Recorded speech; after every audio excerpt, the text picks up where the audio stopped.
আছে, মাঝে মধ্যে কিছু কিছু এলিমেন্টস আছে যারা বাড়াবাড়ি করে ফেলায়।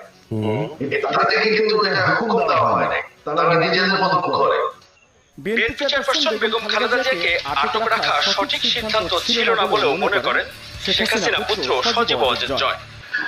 আমার প্রথম থেকে হচ্ছে যে এটা আসলে আওয়ামী হওয়া উচিত ছিল, কারণ তিনি ওনার নির্বাচিত হয়েছেন, তিনি তার সাজা করেছেন।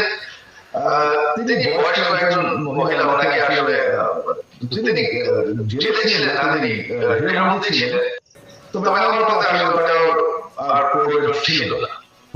আমি এটা মনে করি এটা সঠিক সিদ্ধান্ত হয়েছে ওনাকে যেতে।